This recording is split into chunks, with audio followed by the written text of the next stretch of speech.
So now let's go ahead and spend a couple minutes talking about Angelina Grimke and her beliefs that led her to becoming an abolitionist. It talked about how she was grossed and all the wealth and privilege. She was sick of it. I wonder what got her to that. She just had a natural instinct to be revolted by the suffering. Like she came in the beginning to say that a slave had beaten her brother. Yeah.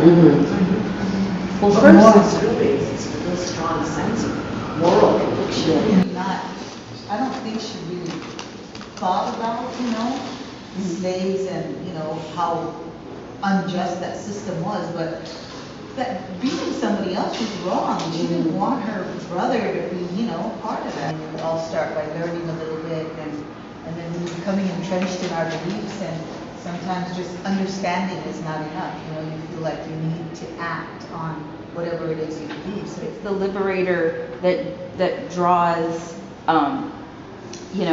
Douglas to come out and start and meet Garrison and to become vocal. But really, Garrison the liberator, and his work is made all the more relevant because he has a true black voice.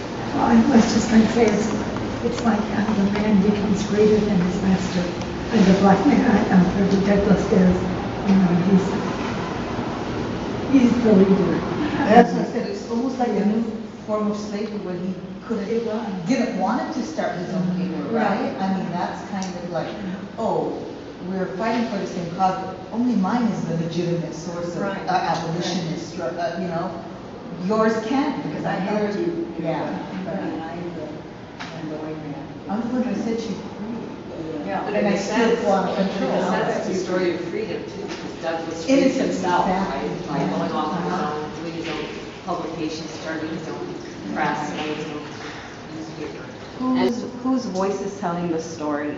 And one of the historians made a really good point. Like, he can share all of these stories, but he's still a white man. He still comes from a position of privilege. And whereas, for Frederick Douglass, he lived these stories that he reports. I would have liked to have been in England to see that send-off for Frederick Douglass. The 1400s. I think that would have been like crazy awesome, a mob of a different kind, Yeah. Yeah, it's just, that kind of energy, and talk about lighting the fire, or just, the embers are like taking off. So I could just imagine just how even more strongly he felt that there's this whole other world that supports. True day and night. We were talking a second ago how we were all surprised that we didn't know John Brown had started this attack, right? Or these few attacks, this number of attacks. And he actually, in the first part of the film that we showed last week, he starts talking to Frederick Douglass about using revolutionary violence. Why do you think he advocates this approach instead of a nonviolent approach like Garrison or Douglass did initially? Remember I can't remember his name, the black gentleman that walked away from him. Because in his mind, it's like, well, if I do that, that's not going to help our cause at all. And I can see why he thought that.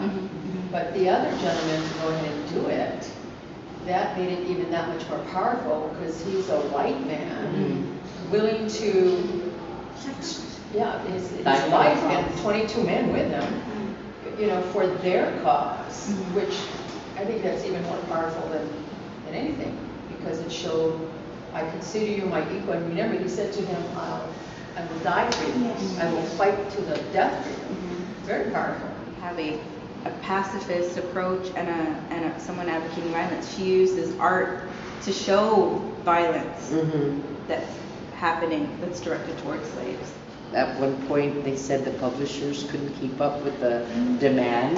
Yeah. So there was a lot of ignorance out there towards the treatment of slaves, that once I felt the book was made public, they hungered for it because they didn't realize what was happening. Right? And then to, put it on stage, to enact it. Right. You know, that's art. But that's art that can be presented to an audience where we're all kind of like neutral, they're sitting there comfortable, and we see the story unravel, and you go, wow, there's a realization there. So I think art's always played a role in history for that. She came very much from a woman's love and a heart, you know, really heart to heart. And so the men, you know, the country resonated because she was coming from the heart. Right. Well, she very much identified the loss of her child from illness to Yeah. what slave mothers Yeah. must feel when they lose their children being sold off.